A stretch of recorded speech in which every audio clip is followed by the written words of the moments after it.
Hi welcome to my simple life. So ఈరోజు వీడియోలో నేను మీకు మంచి cabbage and French beans curry చూపిస్తున్నానండి. చాలా సింపుల్, ఇది మీ అందరికీ తెలిసిందే, బట్ ఎనీహౌ నేను చెప్తాను మళ్ళీ. క్యాబేజ్లో చాలా చాలా ఫైబర్ ఉంది, విటమిన్ సి, కే, అలాగే చాలా హార్ట్కి చాలా మంచిదండి ఇది. సో ఇవాళ నేను చాలా లేత క్యాబేజ్ తీసుకున్నాను. చాలా లైట్గా తినాలనిపించింది నాకు. ఎందుకో ఎక్కువ నేనేం మసాలాలు అవి ఎక్కువ ప్రిఫర్ చేయను జనరల్గా. ఈ క్యాబేజ్ని బాగా కడిగేసుకుని నీట్గా చాప్ చేసేసుకోవాలి. దీంతోపాటు నేను ఫ్రెంచ్ బీన్స్ కూడా తీసుకున్నానండి, బెంగళూరు చిక్కుడు అంటారు. సో ఈ ఫ్రెంచ్ బీన్స్ని చిన్న చిన్న ముక్కలుగా తీసేసుకుని రాత్రే నేను స్టోర్ చేసేసుకున్నాను. మార్నింగ్ నాకు స్కూల్ కాబట్టి టైం సరిపోదు. సో ఇలా స్టోర్ చేసేసుకున్న ఫ్రెంచ్ బీన్స్ మనం ఒక 1 or 2 days వాడుకోవచ్చు మూత పెట్టేసుకుని ఉంచుకుంటే. సో ఆల్రెడీ 1 టైం అయిపోయింది, సెకండ్ టైం నేను వాడుతున్నాను. నాకు ఎప్పటి నుంచో రెడ్ క్యాబేజ్ తినాలని ఉందండి, అదొక్కటి వాడాలి. సో ఇక్కడ చూడండి, క్యాబేజ్ మనకి బోన్ హెల్త్ చాలా మంచిది, రిచ్ ఇన్ కాల్షియం, అలాగే బ్లడ్ ప్రెషర్ కూడా తగ్గిస్తుందండి, బీపీ. సో నేను అందుకని మ్యాక్సిమం నా వంటల్లో కొంచెం హెల్తీగానే చూసుకుంటాను. అంటే ఒకప్పుడు తినేదాన్ని, బట్ రాను రాను నాకు అనిపించింది అంటే చాలా లైట్గా తినాలి, ఎక్కువ కర్రీ తినాలి అని. ఎక్కువ స్పైసీగా ఉందనుకోండి తినలేము, అంటే స్పైసీగా చాలా ఉప్పు కారం ఇలాంటివన్నీ ఉంటే కర్రీ ఎక్కువ తినలేము మనం. కర్రీ తినాలి అంటే చాలా సింపుల్గా, చాలా తక్కువ ఇంగ్రీడియంట్స్తో చేసుకోవాలి, ఆ ఫ్లేవర్ ఉండాలి, ఆ వెజిటబుల్ ఫ్లేవర్ ఉండాలి అని మా మదర్ అంటూ ఉండేవారు ఎప్పుడు కూడా. సో నేను అది పాటిస్తూ ఉంటాను చాలా మటుకు. మేబీ అందరికీ నచ్చకపోవచ్చు, బట్ ఇది నా స్టైల్ ఆఫ్ కుకింగ్ అనమాట. ఎక్కువ కర్రీ తినాలి అన్నది కాన్సెప్ట్ అన్నప్పుడు మనం చాలా మటుకు మసాలాలు తగ్గించుకుంటేనే మంచిది. ఎనీహౌ నవడేస్ మనకి మసాలాలు కూడా మరీ రెగ్యులర్గా తీసుకోవడం కూడా కరెక్ట్ కాదు కొంతమందికి. సో ఇలాగా క్యాబేజ్ నేను తీసుకున్నప్పుడు మీరు చూస్తూ ఉన్నారు, ఇది ఐరన్ కడాయి అండి. ఈ ఐరన్ కడాయిలో వాడతాను నేను, అంటే అల్యూమినియం వాడము మేము జనరల్గా, మా వారికి ఇష్టం ఉండదు. సో ఐరన్ కడాయిలో లేదంటే స్టీల్ లేదంటే నాన్ స్టిక్ ప్యాన్స్లో వాడతాను తప్ప నార్మల్గా అయితే అల్యూమినియం వాడము. ఈ ఐరన్ కడాయిలో చూడండి, ఫస్ట్ నేను ఉల్లిపాయలు దోరగా వేయించేసాను, మీరు చూస్తూ ఉండొచ్చు. ఆయిల్ చాలా తక్కువ ఉంటుంది, మహా అయితే 1 స్పూన్, అవసరమైతే తినేటప్పుడు 1 స్పూన్ నెయ్యి వేసుకుంటాను తప్ప ఆవు నెయ్యి.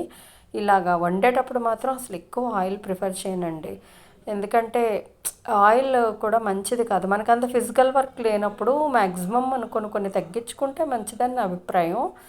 సో ఇలాగా వేసేసుకున్న తర్వాత వాటిని సిమ్లోనే చేస్తాను, అంటే సిమ్ లేదంటే కొంచెం పెడతాను తప్ప మా ఫ్లేమ్ ఎక్కువ హైలో అయితే పెట్టను, ఎందుకంటే ఆయిల్ తక్కువ ఉంటుంది కాబట్టి తొందరగా మాడిపోయే అవకాశం ఉంటుంది. సో నేను కొంచెం తక్కువగానే పెడతాను హీట్ని, అలా మగ్గుతూ ఉంటుంది అనమాట. హడావిడిగా అయితే చేసుకోక్కర్లేదు ఈ కర్రీస్, కానీ చాలా తొందరగా అయిపోతుందండి ఇది.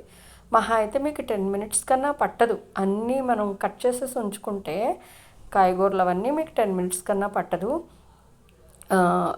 ఇక్కడ మీరు చూస్తూ ఉన్నారు కదా, నేను చాలా చాలా సింపుల్గా చేస్తున్నాను కాబట్టి ఇది సింపుల్ రెసిపీ అనే చెప్పచ్చు.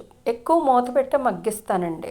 ఈ మిగిలిన కొంచెం క్యాబేజ్ ఉండిపోయింది కదా, అది రేపటికి యూజ్ అవుతుంది నాకు. సో నేను అది స్టోర్ చేసేసుకుంటున్నాను, ఎందుకంటే ఒక్కదానికి వాళ్ళు వండుకుంటున్నాను, మా బాబు ఇంట్లో లేడు, వాడు బయటికి వెళ్ళాడు.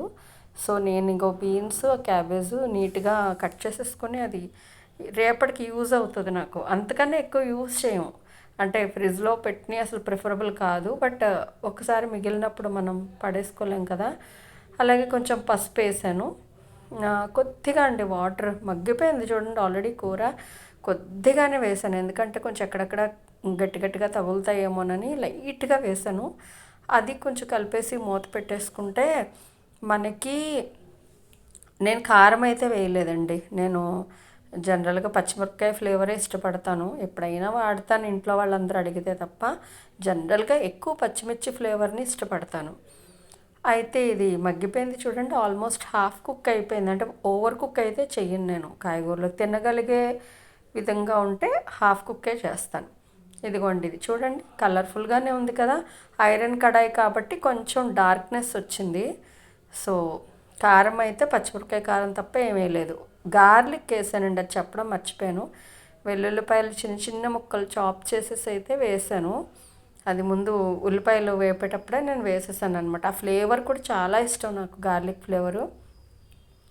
అయితే ఈ కూర టేస్టీగానే ఉంటుందండి, టేస్ట్ లేకుండా అయితే ఉండదు.